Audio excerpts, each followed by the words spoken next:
Imagine this. You reach 80 and discover, well, that your muscle mass has literally shrunk by half compared to when you were younger. Yeah, it's a stark reality for many. And it's not just about feeling, a little bit weaker. We're talking about sarcopenia, Mm-hmm. a condition hitting over 50 million seniors.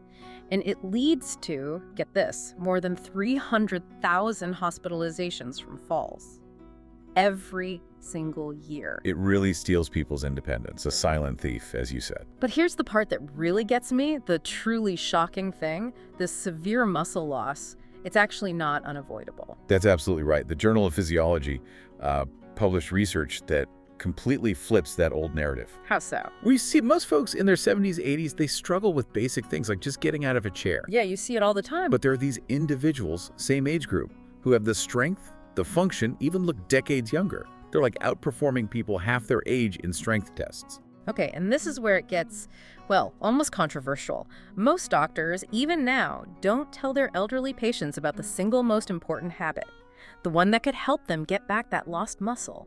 That's true. And researchers, I think it was Harvard Medical School, noted that what science has proven is crucial. Well, it's often directly contradicted by what many doctors recommend. That's a huge disconnect, isn't it? A profound one. It really is. And look, as doctors who specialize in elderly health, we're constantly digging through the latest research. Our goal is to empower you, the listener, to live your best, most independent life possible. So today on the deep dive, our mission is really to unpack the science behind these super-agers, these people who are just defying what we thought we knew about aging muscle. Exactly. So it sounds amazing, this super-ager idea, but what are they actually doing differently? Is it like a few secret tricks or something more fundamental? Well, Mayo Clinic researchers found that something like 93% of seniors are unaware of these key habits. Habits that can significantly delay, maybe even reverse, age-related muscle loss. 93%. Wow. Okay, so let's dive in. What's the first habit?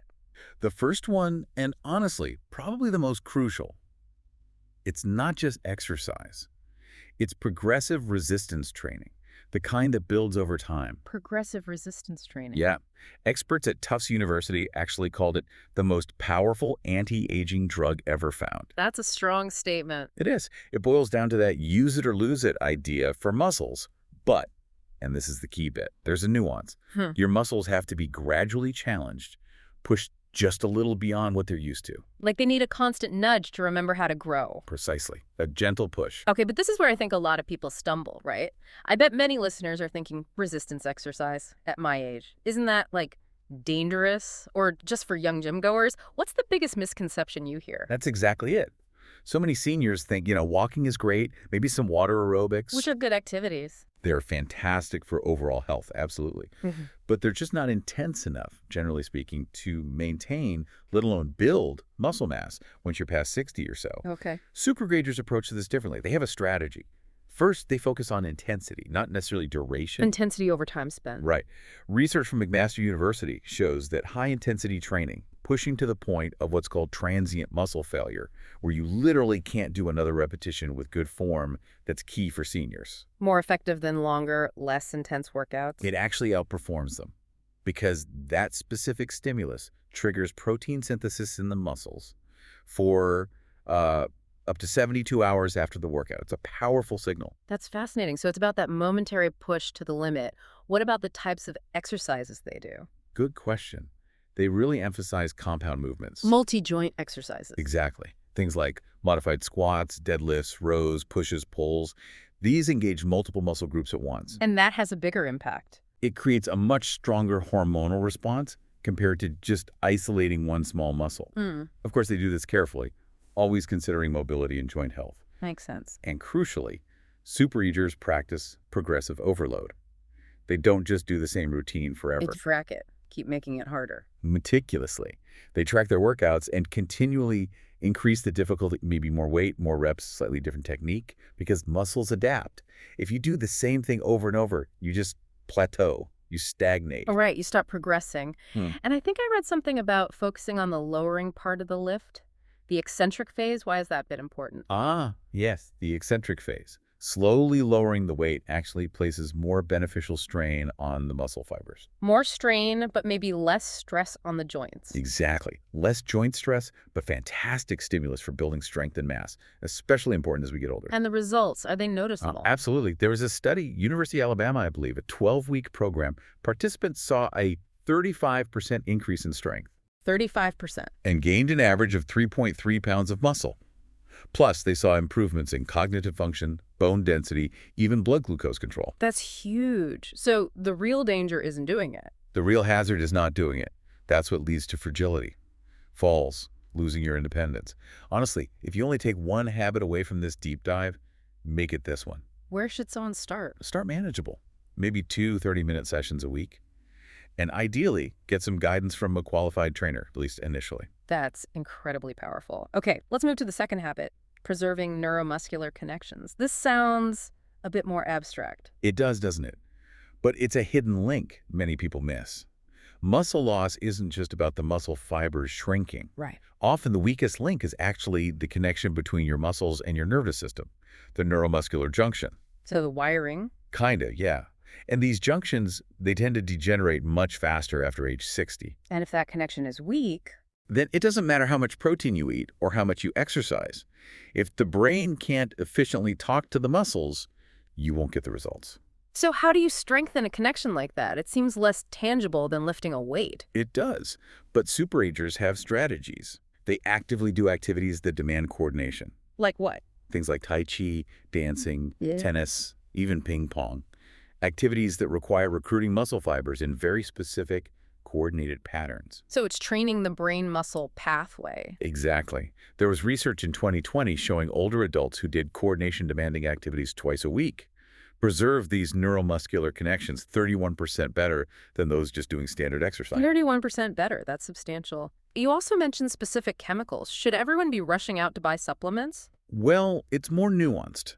Beyond activity, certain substances do support these connections.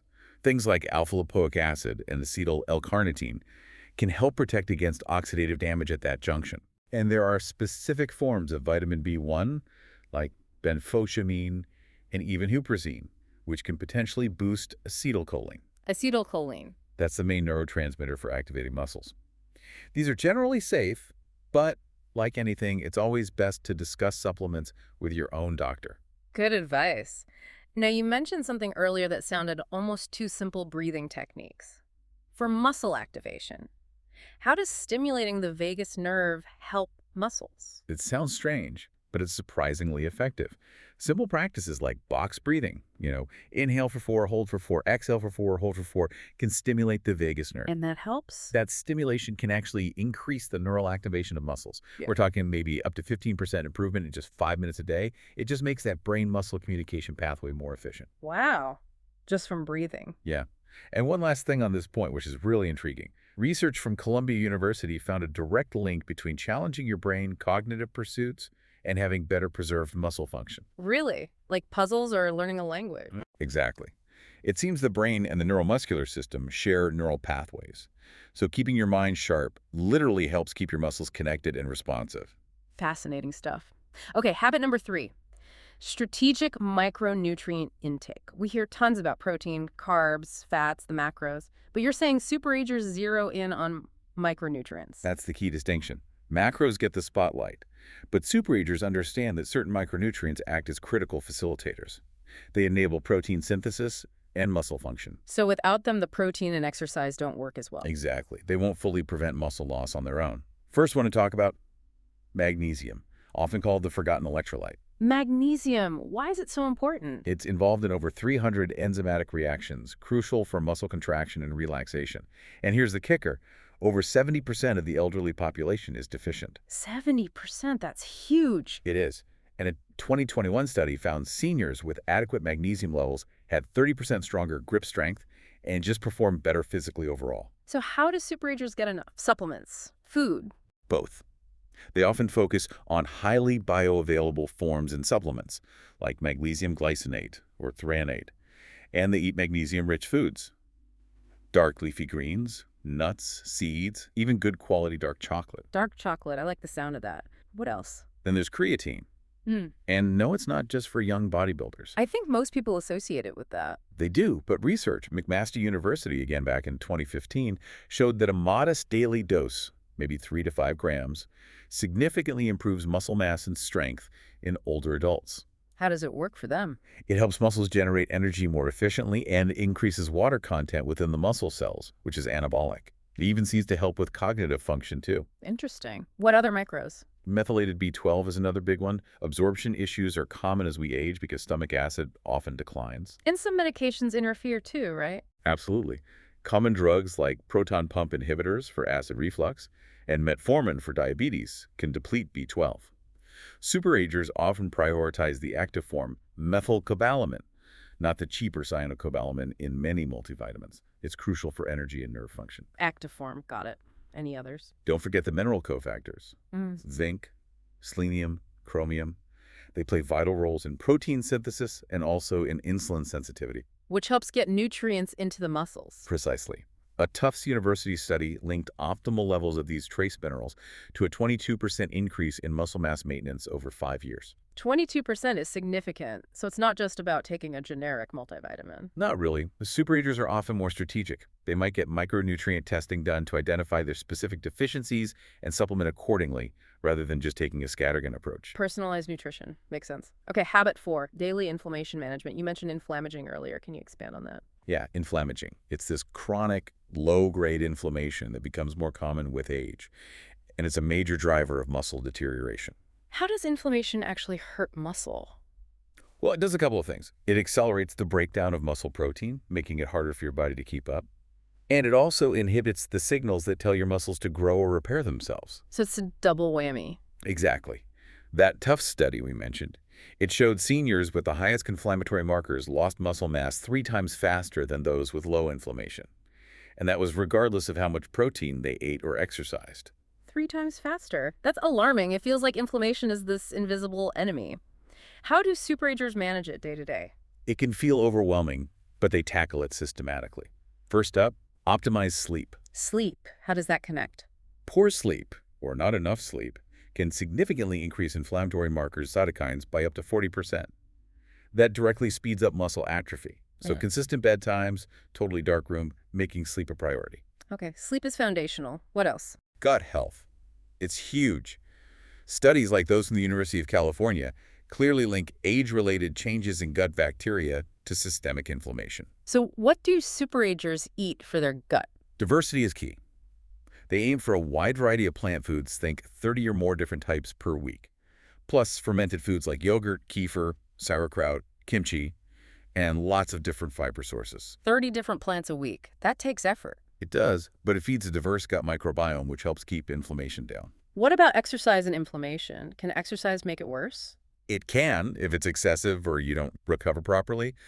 Super-eaters are smart about workout intensity. Regular, moderate movement is essential daily. But those really intense sessions, they limit those to maybe once or twice a week, allowing for recovery to avoid exacerbating inflammation. Finding that balance. Exactly.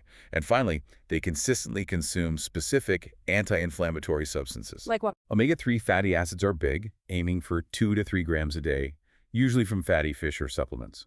Curcumin, the active compound in turmeric, and lots of polyphenol-rich foods, berries, green tea, extra virgin olive oil. Can you actually track your inflammation levels? Yes, you can. There's a blood test called high-sensitivity C-reactive protein, or HSCRP. Super-agers typically aim to keep their levels really low, ideally below 1.0 milligl. The average senior might be 3, 4, even 5 times higher than that. Below 1.0. That's a clear target. Moving on to habit 5, vitamin D optimization. You said over 80% of the elderly lack vitamin D, a quiet killer of strength. It really is that prevalent, and yes, that term fits. And it's about so much more than just bones. So how does vitamin D actually impact muscle? Well, research from Harvard found that vitamin D literally activates genes involved in muscle building and protein synthesis. Your muscle cells actually have vitamin D receptors. Receptors right on the muscle. Yes. When vitamin D binds to them, it kicks off processes that lead to muscle growth and repair. That's direct action. And does it translate to real-world strength? Absolutely. A major study, I think it was in JAMA Internal Medicine, showed a clear correlation. Excellent vitamin D levels were linked to 25% greater muscle strength. 25%. And improved reaction time, better coordination, better balance, all absolutely critical for preventing falls. So what level are we talking about? What's excellent? Super-agers almost always have levels above 40 nanograms per milliliter, NGML. Deficiencies typically defined as below 20 NGML, but many experts think even levels below 30 are suboptimal for muscle health. Okay, 40 NGML is the target. How do they get there? Is sunshine enough? Sunshine helps, but our skin's ability to make vitamin D from sunlight decreases significantly with age by about 50% between age 20 and 65. 50% less production. Yeah, and the standard recommendation, maybe 600 IU a day, it's often just not enough for older adults. So they need more. Research suggests most seniors probably need somewhere between 2,000 and 4,000 IU per day. But, and this is important, it really should be personalized based on a blood test. Don't just guess. Blood test first. Makes sense. And food sources help too: fatty fish, egg yolks, fortified dairy, plus maybe 15-20 minutes of midday sun when possible. But there's a crucial caveat here. Okay, what's that? Vitamin K2. You need adequate vitamin K2, especially if you're supplementing with higher doses of vitamin D. Why K2? Vitamin K2 directs calcium into your bones and teeth where you want it. Without enough K2, high vitamin D intake could potentially lead to calcium depositing in your arteries instead. Arterial calcification. Not good. Definitely not. K2 is found in things like fermented foods, natto's a big one, certain cheeses, grass-fed dairy, egg yolks. It's this underappreciated but vital nutrient interaction. So again, talk to your doctor, get tested, and consider K2 alongside D. Vitamin D and K2 together. Got it. Let's move to habit number 6. Optimal protein timing. This sounds really specific. Why does when you eat protein matter so much? Maybe even more than the total amount. It's because of something called anabolic resistance. As we age, our muscles become less responsive to the protein we eat. They don't utilize it as efficiently. Less efficient at building muscle from protein. Exactly. So research, particularly from the Journal of Nutrition, highlights that spreading your protein intake throughout the day is much better than eating most of it in one big meal. Why spread it out? Because there seems to be this window of opportunity for muscle protein synthesis that opens up for about 3 to 4 hours after you eat a protein-containing meal. A window after each meal. Right. But the common mistake most seniors make is getting the vast majority of their protein at dinner. Skimping on breakfast and lunch protein-wise. Pretty much. Which means they're missing those muscle-building windows earlier in the day. They're neglecting opportunities for muscle development. So if loading up at dinner is the mistake, what's the best practice? Give us some examples for optimizing timing. The best practice is to aim for a solid dose of high-quality protein at each main meal. We're talking about 25 to 30 grams. 25 to 30 grams per meal. Yes. So for breakfast, instead of maybe just toast or cereal, think eggs, Greek yogurt, maybe a protein smoothie. For lunch and dinner, continue that focus: lean meats, fish, poultry, dairy, or plant-based options like lentils, beans, tofu. So consistent protein hits throughout the day. That's the goal. And the results can be impressive. A University of Texas study tested just this scheduling technique. What did they find? They found it enhanced muscle protein synthesis by 25%, and participants gained, on average, 1.2 pounds of lean muscle in 12 weeks. And that was without changing anything else about their lifestyle or total protein intake. Just changing the timing. Just the timing really drives home the point. Yeah. When you eat your protein can be just as important as how much. Incredible. Okay, finally, the 7th habit. Harnessing hormetic stress. This one sounds, well, paradoxical. Deliberately stressing yourself. How does that make muscles stronger, especially in your 80s? It does seem counterintuitive, doesn't it? But it's one of the most fascinating strategies. Hormesis is this biological principle where a low dose of something that would be harmful at high doses actually triggers a beneficial adaptive response. Like what doesn't kill you makes you stronger, but literally. Exactly like that, especially for your muscles at a cellular level. Research, places like the Buck Institute for Research on Aging, shows that brief, controlled exposures to specific stressors activate cellular defense mechanisms. Defense mechanisms. Yeah, things that help preserve and even enhance muscle function and growth, even well into the 80s. The absolute key here is that the stress is brief and intermittent. It needs to be followed by adequate recovery. So it's not chronic stress, it's controlled bursts. What kind of stressors are we talking about? Temperature variation is a big one. Hot and cold. Yes. Short exposures to cold, like finishing your shower with 30 to 60 seconds of cold water, or even short cold plunges if you're up for it. What does the cold do? It activates brown fat, boosts mitochondrial biogenesis, basically making more energy factories in your cells, and triggers adiponectin, a hormone that helps protect muscle tissue. And heat. Saunas. Heat works too. Saunas, hot tubs. They activate heat shock proteins. These proteins act like chaperones, helping to protect and repair muscle cells from damage. There was a Finnish study. What did it find? It tracked people for 10 years. Those who used a sauna regularly, like 4 to 7 times a week, had 40% less muscle loss compared to those who didn't use saunas. 40% less muscle loss just from sauna use. That's amazing. What about fasting? Is that a hormetic stressor? Intermittent fasting can be, yes. Restricting your eating window maybe to 8 or 10 hours a day without deliberately cutting calories to lose weight, that's important. Stimulates autophagy. Autophagy, cellular cleanup. Exactly. It's your body's way of cleaning out damaged cells and regenerating newer, healthier ones. Research from the Salk Institute showed that time-restricted eating improved mitochondrial activity in muscles by about 10% in just 12 weeks. Wow. Any other stressors? One more. Transient, really powerful muscle contractions. Think overcoming isometrics. Isometrics, like pushing against a wall. Exactly. Pushing or pulling against an immovable object as hard and fast as you can for just 5 to 10 seconds. Repeat a few times. What's the benefit of that short burst? These very brief maximum effort contractions send a powerful signal to the muscle cells to stay large and active, but without the high joint strain you might get from lifting heavy weights through a full range of motion. So short bursts of cold, heat, fasting periods, intense contractions. It's all about the brief challenge followed by recovery. Precisely. It's the sporadic nature that gives these stresses their power. When done right, these controlled stresses activate important longevity genes, like FOCANSO and sirtuins, which play a crucial role in maintaining muscle mass as we age. But you have to ease into them, build tolerance gradually. Don't overdo it. Definitely not. Yeah. Gentle, helpful stress, not overwhelming stress. It's really quite striking how interconnected all these habits are. Sleep impacting inflammation, brain activity affecting muscle connections. It paints a very holistic picture. It really does. It's not just one magic bullet. So we've covered these 7 research-backed habits that seem to explain why some people stay remarkably strong well into their 80s. The impact of making these choices seems pretty profound. It really is. The difference between enjoying those golden years with independence and relying heavily on others, Yeah. it often comes down to adopting practices like these. We really hope this gives you, the listener, some actionable ideas. We'd encourage you, maybe just pick one habit, something that feels manageable, that you can start implementing today. Yeah, just start somewhere, then gradually work on incorporating others, putting in that effort now, building that strength and resilience. It will pay incredible dividends down the road. It really makes you think, doesn't it? If age-related muscle loss is largely avoidable, if these secrets are actually accessible habits based on solid science, what other aspects of aging might we be completely misinformed about?